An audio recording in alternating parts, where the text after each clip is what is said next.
बिस्मिल्लाहिर्रहमानिर्रहीम। नाज़रीन अस्सलाम वालेकुम, मैं हूं मोहसिन तरीन और आप देख रहे हैं प्रोग्राम कब बदलेगा पाकिस्तान। नाज़रीन, बलूचिस्तान की जो हालात हैं उस पर आज गुफ्तगू करेंगे कि बहुत अरसा हो गया है हमारे पास जो दो प्रोविंस हैं वो हॉट इश्यूज़ पे चल रही हैं, एक KPK और एक बलूचिस्तान।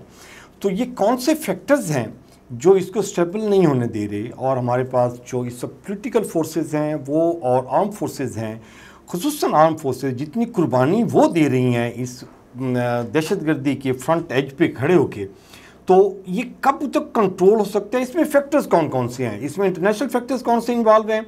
इसमें लोकल फैक्टर्स कौन से इन्वॉल्व हैं? इसमें जो सरदार हैं वो कितने इन्वॉल्व हैं? इसमें जो पोलिटिकल गवर्नमेंट्स हैं वो कितनी इन्वॉल्व हैं?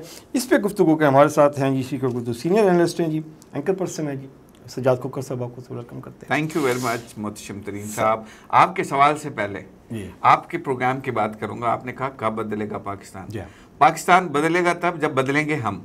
पाकिस्तान बदलेगा जब तब बदलेंगे हम अपनी सोच। पाकिस्तान बदलेगा तब जब बदलेंगे हम अपने हुक्मरानों की सोच, हम सियासतदानों की सोच। मैं ये तो चाहता हूँ कि मोहतशम तरीन साहब बदल जाएं, मैं ना बदलूं। जब हम खुद को तय कर लेंगे कि हमने अपने आप को बदलना है पाकिस्तान को बदलने के लिए, तो फिर पाकिस्तान बदलने में देर नहीं लगेगी। पाकिस्तान, वो कहते हैं ना जी कि खुद को बदल दो, किस्मत खुद ब खुद बदल जाएगी। हम खुद को बदलना नहीं चाहते और हम चाहते हैं कि पूरी दुनिया बदल जाए। देखो, इसमें जब हम इंडिविजुअल को बदलने के लिए हम बात करते हैं तो हमारे pass through out the history जब से ये दुनिया कायम हुई है, इसमें एक रोल आ जाता है लीडर का, जो सरबराह होता है, जो विजनरी होता है, वो डायरेक्शन देता है, वो ख्वाब देखता है कि ये मेरे साथ वाबस्ता लोग कहाँ जाएंगे, कौन सी मंजिल तक पहुँचेंगे, इनको कितना सफ़र करना चाहिए, कैसे इनकी ज़िंदगी में ईज़ आ सकता है। वो जो हुक्मरान होता है, वो लीडर होता है, जो सरबराह होता है, वो आप घर का देख लें, फैक्ट्री का देख लें, कबीले का देख लें, मुल्क का देख लें, वो रोल प्ले करता है। पब्लिक को चेंज करने के लिए जो लीडरशिप का जो विजन चाहिए वो इस वक्त मौजूद है? सॉरी टू से मोहतशम तरीन साहब, हमारी लीडरशिप, हमारी पॉलिटिकल लीडरशिप में अगर कुछ उस तरफ बात ले जाऊंगा तो बात कहीं और जा निकलेगी। हकीकत ये है कि पाकिस्तान में हमारे पास पॉलिटिकल लीडरशिप कभी ऑनेस्ट और ईमानदार नहीं आई। हमें यहाँ जो भी हमारे सरों पे सवार हुआ उसने पहले अपना घर भरने की कोशिश की, और उसने अपने घर भरने की कोशिश के बाद फिर उस लीडरशिप के साथ जो टीम है उस टीम ने अपने घर भरने की कोशिश की। हमने कभी अपनी अवाम का नहीं सोचा, और जब कभी किसी ने अवाम का सोचकर अवाम के लिए नारा लगाया और अवाम ने उसको सपोर्ट किया तो उसने अवाम की उम्मीदों को खाक में मिला दिया, मट्टी में मिला दिया, ट्रस्ट लेवल अवाम का तबाह कर दिया। ऐसे एक्टिविटीज करके, ऐसी तबाही करके कि अब एक आम बंदे को इतना उलझा दिया गया है कि वो सिर्फ 2 वक्त की रोटी का सोच सके। वो सियासतदानों का वो अंदाजे हुक्मरानी की तरफ देख ना सके, वो कानून साजी की तरफ देख ना सके। उसको जैसे भी है 2 वक्त की अपने बच्चों को रोटी खिलाने के लिए उलझा के रख दिया गया है, और हम सब उलझे हुए हैं। हम एक ऐसे जाल के अंदर उलझे हुए हैं जिस जाल से हम चाहते हैं कि हम निकले भी सही, जिस जाल से निकलने के लिए हमें रास्ते नजर भी आ रहे होते हैं, लेकिन हम उससे निकल नहीं सकते क्योंकि निकालने वाले हमें उसी जाल में फंसाकर आगे का सफर तय कर रहे होते हैं, दुनिया की तरफ जा रहे होते हैं। और पाकिस्तान को खाने वाले, पाकिस्तान को बेचने वाले बेच के बाहर अपने महल बना रहे हैं। और पाकिस्तान ऐसा है कि इन खाने वालों से ख़त्म ही नहीं होता। अल्लाह तबारक व तआला ने पाकिस्तान को नेमतों से माला माल किया है। पाकिस्तान की अवाम इंतहाई मेहनती है। मैं कहता हूँ आज जितनी भी मुश्किल वक्त, जितना भी मुश्किल दौर आया है, अवाम हमेशा डूबती है। हुक्मरान जो भी आया है उसने इस मुल्क को लूटने के तमाम तर कोशिशों के बावजूद ये मुल्क आज भी सलामत है, कायम दायम है, और इंशाअल्लाह ये हमेशा कायम दायम रहेगा। यहाँ लूटने वाले आते रहते हैं, चलते जाते हैं। एक लाट अच्छी आती है तो उसके बाद कोई एक लाट ऐसी भी आ जाती है जो यहूदियों के एजेंट होते हैं, यहूदियों के खिलाफ होती हैं, वो पाकिस्तान को बेचना चाहते हैं। पाकिस्तान जाग जाता है, पाकिस्तान जागता है। अच्छा, ये हमारे पास इस वक्त जो इशू है जी हमारा बलूचिस्तान का, वो इतना सवेयर इशू हो चुका है कि जी आपके अगर 3 प्रोविंसेस जो हैं वो बहुत अच्छा भी रिज़ल्ट दे रहे हो ना, तो वो अगर एक इतना डैमेजिंग फैक्टर है कि जी आपको 1 महीना बड़े सुकून से गुजरता है, फिर पता लगता है कि जी वो ट्रेन का एक इंसिडेंट हो जाता है, फिर एक इशू लगता है कि जी वो बसों से उतार के पंजाबी शनाख्ती कार्ड देख के मर्डर कर दिए जाते हैं, फिर एक इशू होता है कि जी वो पसंद की शादी पे उसको किया जाता है। तो इस इशू में आप उस सूबे को देखें, उसकी आबादी को देखें, उसमें पॉलिटिकल फोर्सेस, उसमें ब्यूरोक्रेसी, तो ये कब तक हम ये सारा का सारा मलबा जो है ना ये हम फोर्सेस पे डालते रहेंगे कि जी हमने अपना काम नहीं करना। उस मुतलका थाने का SHO किधर था, उसका MP MNA किधर था, बाकी चीज़ें सारी काउंटर करने वाली उस इलाके का सरदार, ये हम कब तक ऐसे करते रहेंगे, इसको बर्दाश्त करते रहेंगे? ये हम इंतज़ार में हैं कि ये खुदा ना खास्ता कोई ब्लास्ट हो फिर जाके हम ठीक होंगे? अच्छा मुहतशम तरीन साहब, इसके बहुत सारे पहलू हैं जिनकी आप निशानदेही कर भी रहे हैं, इशारा भी कर रहे हैं, लेकिन इन तमाम पहलुओं में एक ऐसा पहलू है जिसे हमें बहसियत अवाम और हमारे हुक्मरानों को भी सोचने की ज़रूरत है। और वो पहलू ये है कि इस वक्त ये देखें कि दुनिया मान रही है पाकिस्तानी अफवाज की महारत को, पाकिस्तानी अफवाज की सलाहियत को। हम 65 की जंग का है या 2019 के मामला आते हैं या कोई और जंगी महाज है, हमने भारत को नाकों चने चबाए हैं, ये दुनिया भी तस्लीम करती है, अभी हालिया जंग में भी करती है। अब सूरत हाल ये है कि हमारा ये दुश्मन जो हमारे जंगी महाज पे हमारी फौज से मुकाबला नहीं कर सकता, जो सरहदों पर हमारी फौज से मुकाबला नहीं कर सकता, जो फिजाओं में, जो बरी में, जो बहरी में, जो दुनिया के सफारती किसी भी सतह पर हमारी सफारत का और हमारे फौजी जवानों का मुकाबला नहीं कर सकता, तो फिर उसको जो हम जख्म लगाते हैं, तो जिसको जख्म लगना, जख्मी कुत्ते को अगर आप देखें तो जख्मी कुत्ता अगर कुछ भी नहीं कर सकता तो उसके करीब जितना भी है वो उसको अंदर से घुस के काट जरूर लेगा, काटेगा जरूर। भारत की सूरत हाल ये है कि वो जब इन तमाम महाजों पर नाकामी देखता है, कहीं उसको मुकाबला करने की हिम्मत नहीं होती, तो फिर वो ये काम करता है जो इस वक्त हमारे बलूचिस्तान में हो रहा है। वो करता क्या है, हमारे वो लोग जो जिनकी हकूक की बात करते हैं, जो महरूमियों का शिकार हैं, जिनके घरों में भूख नाचती है, गुर्बत नाचती है, बेरोजगारी डांस करती है, फलास नाचती है, पढ़े लिखे नौजवान मनशियात में लग जाते हैं, तो ऐसे लोगों को वो इस्तेमाल करता है।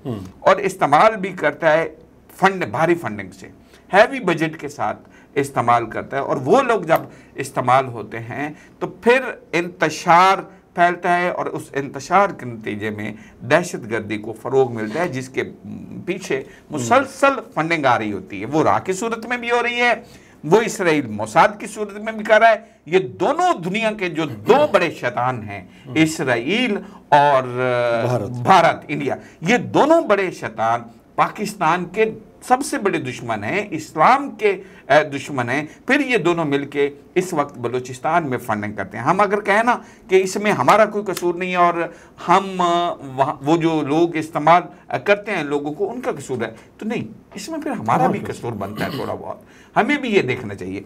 लेकिन अल्हम्दुलिल्लाह इस वक्त की अस्करी क़यादत, ख़ास तौर पर मैं तज़किरा करूँगा, सिविल क़यादत भी ज़ाहिर साथ ही है, लेकिन अस्करी क़यादत इस अज़्म का अदा कर चुकी है कि वो बलूचिस्तान से आखिरी दहशतगर्द के ख़ात्मे तक जदोजहद जारी रखेंगे, ये ऑपरेशन जारी रखेंगे। और इसमें अस्करी क़यादत ने पाकिस्तान की फ़ौज में जो कुर्बानियाँ दी हैं, कल भी हमारे फ़ौजी जवान जाम शहादत नोश कर चुके हैं ऑपरेशन के दौरान। कला कमा हो रहा है और इंशाअल्लाह होगा। और हमने दुनिया को भी बता दिया है कि बलूचिस्तान के अंदर, KP के अंदर भी है, लेकिन ख़ास तौर पर बलूचिस्तान के अंदर भारत की जो दखल अंदाजी है, भारत पहले चुप कर ईरान के ज़रिए भी हमें नुकसान पहुंचा रहा था, इस्तेमाल हो रहा था, लेकिन अल्हम्दुलिल्लाह ईरान की आंखें खुल चुकी हैं, ईरान को अंदाज़ा हो गया है कि ये इसराइल और दोनों मुल्क सज्जन कौन है, दुश्मन कौन है, दुश्मन कौन है। और अल्हम्दुलिल्लाह अब जब ईरान को इस चीज़ का अंदाज़ा हो गया तो वो सरजमीन जो पाकिस्तान के लिए ईरान के ज़रिए इस्तेमाल होती थी वो आई थिंक कंट्रोल होगी। और इंशाल्लाह मौजूदा आर्मी चीफ के जो अज़ाइम हैं, पुख्ता अज़ाइम, ये कामयाब और कामरान होंगे और इंशाल्लाह बलूचिस्तान से दहशत गर्दी ख़त्म होगी। बड़े हम पुरुमीद हैं, लेकिन उसके लिए हमें बात वही जो स्टार्ट में हमने की थी कि हमें खुद को बदलने की ज़रूरत है, हमें हमारे हुक्मरानों को बदलने की ज़रूरत है, हमें सोच को बदलने सुनिए। हम नाम के हुक्मरान ना हों, हम सिर्फ अपने अयाशियों के लिए या अपने प्रोटोकॉल्स के लिए हुक्मरानी ना कर रहे हों, अवाम के लिए हुक्मरानी कर रहे हों। अवाम की हुकूमत अवाम के लिए जब हुक्मरानी करती है तो फिर अवाम के लिए भी सोचती है। फिर वो ये नहीं कहते। मुझे सरफराज बुगटी साहब के बयान पर बड़ा अफसोस हुआ है, माजरत के साथ, एक सिविल गवर्नमेंट के नुमाइंदा हैं वो, लेकिन उन्हें जब कहा जी कि वो फलां खतून थी और उसका पर्सनल लाइफ पे आप कर रहे हैं, भाई कत्ल हुआ है आज से 3 महीने पहले या 2 महीने पहले वो कत्ल हुआ है। उस कत्ल के आपको आपकी हुक्मरानी में आपको पता ही नहीं चला यार, आपके थाने कहाँ गए, आपकी इंटेलिजेंस कहाँ गई, आप कहाँ खड़े हुए थे। अब जब आपको पता चला है तो आप ये लॉजिक दे रहे हैं कि उसकी पर्सनल लाइफ ये थी, उसकी पर्सनल लाइफ थी, जो भी थी, तो क्या आप किसी को कत्ल कर दें? तो ये तो आपका कानून नहीं कहता। कानून आपका, पाकिस्तान का कानून को किसी भी सूरत में किसी को कत्ल करने की तो इजाजत नहीं देता। फिर हमारी अदालतें किस लिए हैं? हमारा निजाम इंसाफ कहाँ है? फिर हम कहाँ बैठे हुए हैं? फिर ये छोड़ें सारा कुछ, लगवाएं, दें फौज के हाथ में सारा कुछ, फौज को दे दें सारा कुछ, बैठ जाएं, करेंगे फौज, फिर फौज संभालें इसको। फिर आप क्यों बैठे हुए हैं गाड़ियों पे लश्कारे लेने के लिए, शशके लेने के लिए? आप अवाम का सिर्फ खून चूसने के लिए हैं माजरत के साथ। अच्छा कुकर साहब, जो हमारी गुफ्तगू अभी जो थोड़ी सी ज़रा एक्सपेंड हो रही है तो मैं इसमें चीज़ें ऐड करना चाहता हूँ। जितना जिक्र आपने इजराइल का, इंडिया का किया है, तो वो सबसे इम्पॉर्टेंट आपने जो जिक्र किया कि जी वो हमारे साथ लोगों को इंगेज करता है, फंडिंग करता है, ये फिर सहूलतकारी प्रोवाइड करते हैं उनको। अच्छा, मेरा अभी ये जो था सर, ये आपने जब कोई इलाके को क्लीन करना है ना सर, वहाँ पे फोर्सेस थोड़े अरसे के लिए तो टाइम लगा सकती हैं, कुछ लोगों को इंगेज कर सकती हैं, लेकिन जब आपने पूरे के पूरे सूबे को क्लीन करना है ना सर, फिर पॉलिटिकल फोर्सेस आपको इंगेज करनी पड़ती हैं, क्योंकि वहाँ एमएनए बैठा होता है, उसको पूरे हल्के के वोटों का पता होता है, कौन सी बिरादरी किधर बैठी हुई है, कौन सा बंदा क्या काम करता है। फिर एमएनए बैठा होता है, फिर काउंसलर होते हैं हल्के वाइज पे। तो ये जब हम सहूलतकारी को देखते हैं तो हम पॉलिटिकली फोर्सेस के लिए, मैं अगेन बार बार इसलिए कह रहा हूँ कि जी वो जब आगे आएगी ना सर, वो एक एक एरिया को टारगेट बनाए कि जी हमने इस एरिया को क्लीन करना है, इसमें कोई ऐसा बंदा ना हो जिस पे हम डाउट कर सकेंगे ये सहूलतकारी प्रोवाइड करेगा। वो अगर सूबे में सपोज करेंगे जी 50 गांव हैं, तो हम अगर एक एक महीने में या 2-2 महीनों में एक एक गांव क्लियर करते जाएं तो वो 50 गांव हमारे दूसरे साल में क्लियर होते हैं। लेकिन वो सूरत में क्लियर होते हैं कि जब उस गांव में बैठा हुआ सरदार जी या हुक्मरानों का कोई नुमाइंदा, चाहे वो बल्दियाती कौंसिल, उसकी विल होगी, वो बिका होगी, वो बिका होगा नहीं, वो वहां के लोगों को अपने मकासद के लिए यूज नहीं करता होगा तो तब होगा। अदरवाइज उनके लिए क्या मसला है? आप अगर बलूचिस्तान का जोग्राफियाई हदूदरबा देखें तो पहाड़ी इलाके, आप आज आप एक डिसाइड कर लें कि आपने कल ऑपरेशन करना है और वहीं का सरदार जो है वही लोगों को बता दे जी कल यहाँ से उठ के आप वहां पढ़ा के नीचे हो जाए ताकि ये मैं क्लियर कर रहा हूँ, ऑपरेशन हो गया जी, क्लियर हो गया, दोबारा आके वहीं बैठे होंगे। विल, कुर्बानी और ख्वाहिश के साथ पाकिस्तान से हमदर्दी, पाकिस्तान के साथ मोहब्बत, ये सोच जब हमारे अंदर नहीं होगी, पहले पाकिस्तान, सबसे पहले पाकिस्तान, पाकिस्तान है तो हम हैं, ये सोच हमें पैदा करने की ज़रूरत है। और इस सोच के लिए हमारे मीडिया के किरदार भी बनता है, इसमें हमारी फोर्सेस का किरदार भी बनता है, और इसमें सबसे बढ़कर किरदार बनता है वहाँ बैठे हुए एक सरदार का, जो गवर्नमेंट भी कर रहा है। आप सरदारों को देख लेना, आज एक सरदार एक गवर्नमेंट में, अगली गवर्नमेंट किसी की भी हो उस गवर्नमेंट में भी होगा, ठीक है? वो तो हर दौर में गवर्नमेंट में रहे हैं वो सरदार, जो आज भी वहीं उसी तरह कर रहे हैं और वहीं एक हाँ, अगर गवर्नमेंट में नहीं भी हैं तो वो उतने पावरफुल हैं, पावरफुल होते हैं वो सरदार भाई, पावरफुल। ये पावरफुल नहीं है कि एक खुले मैदान में यार एक निहत्ती लड़की और लड़के को आप गोलियां मार रहे हैं और साथ वीडियोस भी बना रहे हैं। ये पावर ही है ना, उन्हें पता है जी हमें कुछ नहीं होना, ठीक है ना। गिरफ्तारियां हो गई, सब कुछ हो गया। आप मुझे ये महीने बाद बता दीजिएगा तरीन साहब, सॉरी टू से, मुझे ऐसे सवाल नहीं करने चाहिए, मुझे बता दीजिएगा वो मुल्जिम जो अभी जिनके वीडियोस सबूत भी हैं, सिर्फ क्या होगा कि गवाही देने वाला कोई अदालत में नहीं होगा। भाई गवाही देने वाला अदालत में नहीं है, आपके पास वीडियो सबूत मौजूद हैं, आपके पास वो खून मौजूद है जो मुसलसल फायर कर रहा है, उसको उठाएं और लगाएं फायर एक सरेआम चौक पे, एक शहर के चौक पे, चौराहे पे लगाएं, देखें अगली दफा ये वाकया होता नहीं है। यही खुल के आ जाएगा महीने बाद मुल्जिम, 2 महीने बाद, उसके बाद फिर एक और कोई वाकया होगा जो उसको वहां के लोग दबाना ही बेहतर समझेंगे कि इसमें कम से कम मरने वाले मर गए हैं, बाद वाले तो बदनाम नहीं होंगे। अच्छा कुकर साहब, जब आप कहते हैं कि ये हमने माइंडसेट वहाँ के लोगों का चेंज करना है, बलोच सरदारों का और अवाम का, जिसमें उनके लिए ये एक बयानिया डेवलप किया जाए, सबसे पहले पाकिस्तान पाकिस्तान है तो हम हैं। ये जो वाकया का आप जिक्र कर रहे हैं, यहाँ पे जो वो बीबी को गोलियाँ मारी गई हैं, देखिए एक बंदा होता है ना जो वो जाके गोली मार दे, वो समझ में आता है। पूरा का पूरा उनका ग्रुप था, जत्थे था, गाड़ियाँ भर के गई हुई हैं, ये सारे के सारे पागल इकट्ठे हो गए।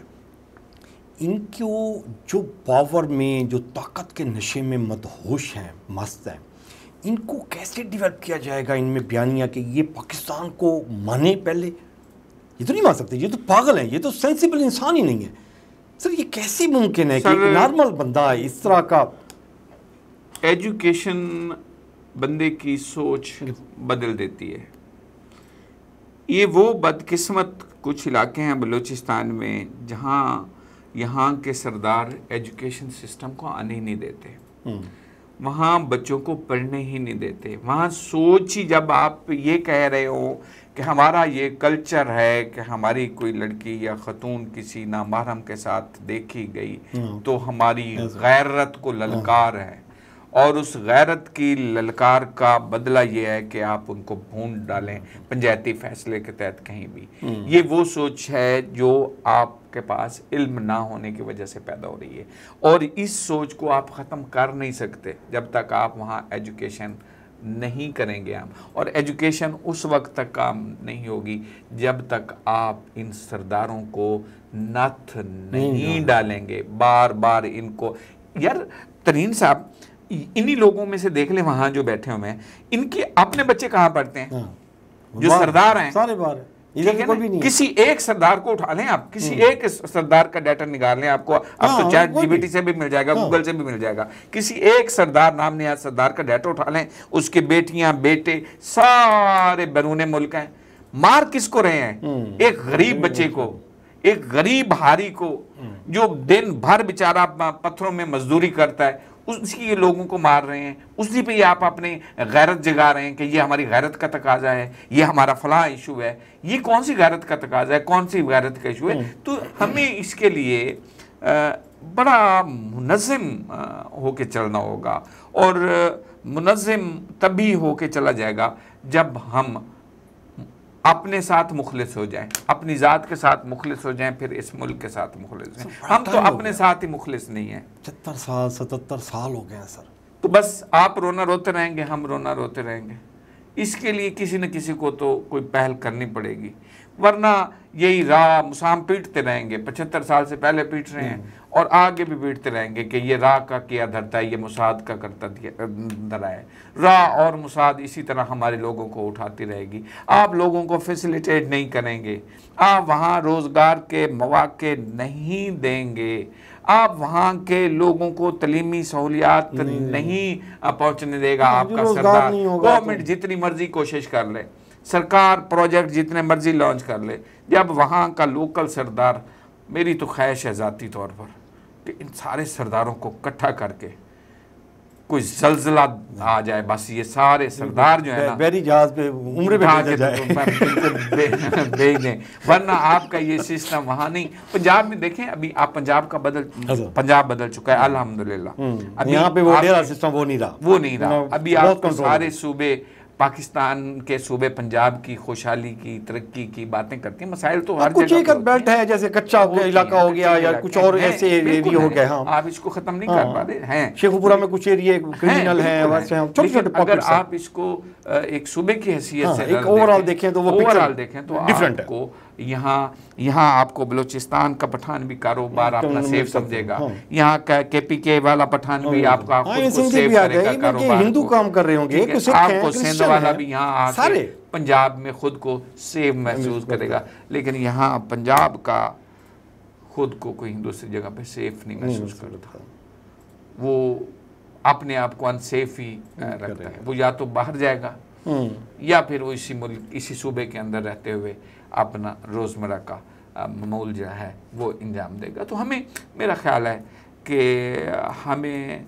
निचली सतह दे, जिस तरह वो एक सियासी जमात के कप्तान ने बचपन से वोटर तैयार किए और 22 साल वोटर्स तैयार किए और एक ऐसी नस्ल तैयार कर ली जिसे हम नस्ल यूथ कहते हैं, तो वो चाहे पॉजिटिव या नेगेटिव उसको एक अलग सीन रखें, लेकिन वो एक ऐसी कम्युनिटी तैयार हुई कि जिसने सबकी सोच बदल दी, चाहे वो नेगेटिव है उसको छोड़े।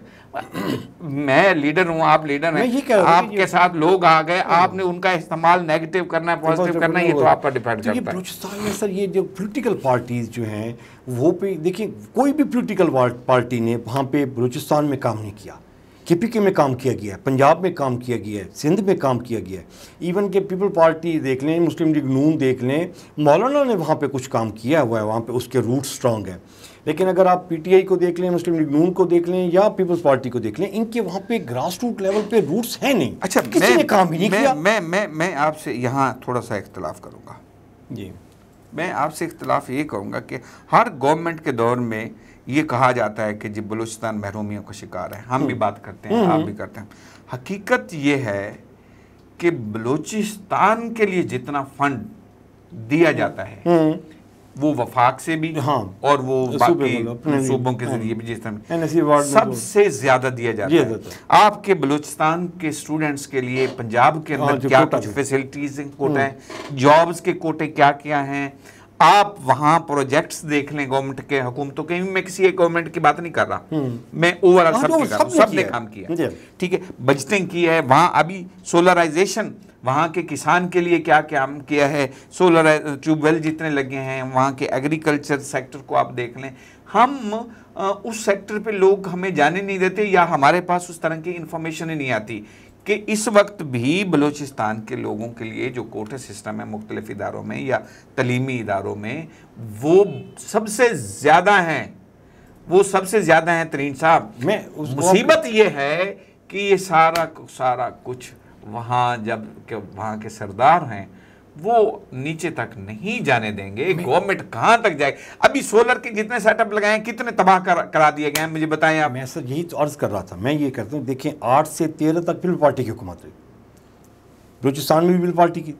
इसने वहाँ पे अपने वर्कर सिस्टम जो पोलिटिकल, जो उसका अंदरून सिंध में वो क्लेम करता है, हाँ, वो नहीं किया गया बलूचिस्तान में। अपने कारकुन, डेड कारकुन जो थे, जो उन्होंने कह दिया पीपल पार्टी का, वहाँ पे वो सिस्टम, वो कहते हैं इंडिपेंडेंट खड़े होंगे, पैसे देंगे, सीट सेनेटर बन जाएंगे, MPA बन जाएंगे, MNA बन जाएंगे, जो हुकूमत में होगी उसके साथ जाके बैठ जाएंगे। फिर 13 से लेकर 18 तक मुस्लिम लीग नून की हुकूमत रही, उसमें भी वो उनका चीफ मिनिस्टर उनका था, लेकिन उन्होंने भी वहाँ पे ग्रास रूट लेवल पे मतलब MPA, फिर काउंसलर, उस पर नहीं काम किया। अच्छा, फिर PTI की हुकूमत है, उसने भी वही काम किया। अब जब वहाँ पे पीपल पार्टी का बैठा हुआ है, तो ये कितने, जब तक पॉलिटिकली आप एंगेज नहीं करेंगे ना जी, काउंसलर वहाँ हो भी नहीं सकता, वहाँ हो भी नहीं सकता तरीन साहब। कोई पार्टी अपने कदम जमा ही नहीं पा रही वहाँ, कोई सी सियासी पार्टी का। आप निचली सतह के अगर आप कहें ना कि भाई जैसे पंजाब में हम कहते हैं जी मुस्लिम लीग नून की जड़ें कारकुनों में हैं, सिंध में हम कहते हैं जी पीपल्स पार्टी की जड़ें हैं, KPK मौलाना हो गया, ANP हो गया, ANP है, ये मौलाना है, ये PTI है, जड़ें हैं। बलूचिस्तान में एजुकेशन नहीं है भाईजान। बात वहीं आती है कि वहां तो सरदार बेच देता है। आप पूरी की पूरी बस्ती एक सरदार के हाथ में होती है, पूरे के पूरे हल्के एक डिस्ट्रिक्ट है जी, अच्छा जी ये मुझे इतनी सीटें देने, ये सारा वोट आपका है, नहीं वोट देगा फायर।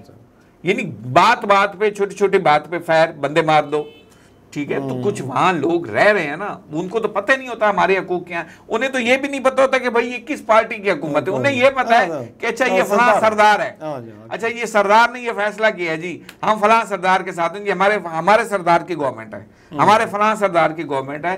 तो वहां तो आपकी पॉलिटिक्स है ही नहीं, मुझे तो नजर नहीं आती, आपको नजर आती है। तो आप बलूचिस्तान का इशू सॉल्व नहीं कर सकते।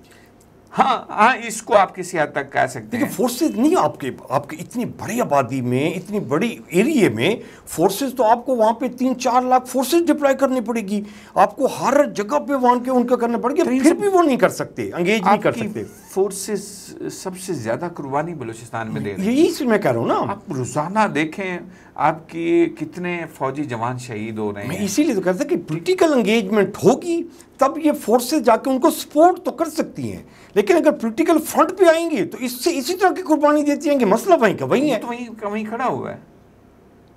आपको अगर आप में कोई हिम्मत और जुर्रत है तो फिर कैम ख़त्म करें, सरदारी निज़ाम को कराएं अगर आप करा सकते हैं तो, लेकिन नहीं करा सकते ना। एक अकबर बुगटी सब की मिसाल से लेकर आप तक आ जाएं, बात उधर छेड़ी तो बात लंबी हो जाएगी, किसी और तरफ निकल जाएगी। आप सरदार अकबर पीछे न जाएं, आप सरदार अकबर बुगटी से लेकर आज के सरदार तक देख लें, हुक्मरानी किसके उसमें है। जिस सरदार के पास हुक्मरानी है उसका मुखालिफ सरदार अगर है तो वो उसकी टांगे खींचने में लगा हुआ है। अच्छा, वो सरदार अगर आपको मजबूत नजर आता है तो अगली दफा वहां का हुक्मरान वो है। 5-7 जो गिने चुने नाम हैं, जैसे अख्तर मैंगल हो गया, बाकी ये जो नाम है मैंगल शंगल हैं, और इसमें बाकी फिर रहे मज़ारी, और तो इनमें से कोई एक भी इस तरह का कोई ऑनेस्ट नहीं मिल रहा जो आपके साथ मिलके तो वो ऐसा सब बार्गेनिंग की जाए कि जी साल में, 2 साल में, 5 साल में कोई टारगेट बिल्ड किया जाए, लेकिन 77 साल में हमने 1 इंच भी अचीव नहीं किया। नहीं तो फिर कैसे करेंगे हम इसको? उसमें वही वाली पहलू जो मैं पहले आपसे अर्ज कर चुका हूँ कि वो जो हमारे दुश्मन का हथियार है जो उस बलूचिस्तान में, वो भी तो यही है ना, वही तो यहाँ के लोगों को इस्तेमाल करके स्टेबल नहीं होने दे रहा ना। आपकी पॉलिटिकल तो खैर है नहीं, आपकी वहाँ जो सिक्योरिटी इदारे हैं या जो उन्होंने बचाया हुआ है ना, बचाया हुआ है तो। लेकिन हमें इस चीज़ को मानना पड़ेगा कि वहाँ जो इन्वॉल्वमेंट भारत की है, इंडिया की है, उससे किसी सूरत में इनकार नहीं किया जा सकता। ट्रू। और मुझे अभी लगता है कि हाफिज आसिम साहब ना ये तय कर चुके हैं कि वो इस महाज पे इंडिया की ऐसी तैसी फेरेंगे। ओके। और कश्मीर भी हाफिज आसिम मुनीर के दौर में आज़ाद होगा, ज़रूर होगा, और इंशाल्लाह आज़ादी मिलेगी इसी दौर में कश्मीर को भी। हाफिज आसिम मुनीर साहब के जो अज़ाइम हैं वो पाकिस्तान के लिए, इस्लाम के लिए और पाकिस्तानी अवाम के लिए वो बड़े मजबूत और स्ट्रांग हैं, और मुझे अभी तक वो डट के खड़े हुए हैं। और कल भी DGISPR ने कहा है कि इन मुट्ठी भर दहशतगर्दों से जो बलूचिस्तान में दहशतगर्दी फैला रहे हैं, अगर वो ये सोच रहे हैं कि वो रियासत पाकिस्तान को झुकाएंगे तो ये उनकी गलत फहमी है। इन मुट्ठी भर दहशतगर्द बलूचिस्तान को हमसे जुदा नहीं कर सकते, बलूचिस्तान का कुछ नहीं बिगाड़ सकते। और इंशाल्लाह आप देखेंगे अभी राह को नाकामियों का सामना करना पड़ रहा है, और आने वाले दिन इंशाल्लाह बेहतर होंगे। ठीक है सर, खोखर साहब आपके टाइम का बहुत शुक्रिया जी, आपने अपडेट किया जी हमें। और नाज़रीन, ये था आज का प्रोग्राम, और एंड हमारे पास यही है कि जी पॉलिटिकल फोर्सेस को आप एक्टिवेट करेंगे, और नो डाउट जो इस वक्त जो हमारी फोर्सेस हैं वो बहुत ज़्यादा कुर्बानी दे रही हैं, और उनकी जो लीडरशिप है वो अभी जैसे खोखर साहब बता रहे थे कि जी वो हमने बिल्कुल सम्मम इरादा किया हुआ है कि जी हम बलूचिस्तान को क्लियर करवाएंगे, आज़ाद कश्मीर का भी आज़ादी की खबर मिलेगी हमें इंशाल्लाह ताला। लेकिन अगेन भैया कि जी अगर आपके हाफिज़ आसिम मुनीर साहब अपनी इस्टेब्लिशमेंट जो है, उनकी जो फोर्सेस हैं उनके सपोर्ट के साथ आगे बढ़ेंगे तो उनका सफ़र मुश्किल होगा, बैरियर्स होंगे। पॉलिटिकल फोर्सेस अगर उनको सपोर्ट करती हैं तो वो फास्ट मूवमेंट हो जाएगी उनको। लेकिन अभी यहाँ पे थोड़ा सा चीज़ें क्लियर होने वाली हैं, आगे जाके होप करते हैं कि ये हमारा जो बलूचिस्तान के सरदार हैं इनकी सपोर्ट भी साथ हो जाएगी, पब्लिक की सपोर्ट भी साथ हो जाएगी, पॉलिटिकल विल भी साथ हो जाएगी, तो फिर इंशाल्लाह जो सफ़र हमने 10 साल में करना है वो हम 2-3 साल में अचीव कर लेंगे। अपना और अपने प्यारों का ख्याल रखिएगा। मोहसिन तरीन को इजाज़त दीजिए। अल्लाह ने के बाद।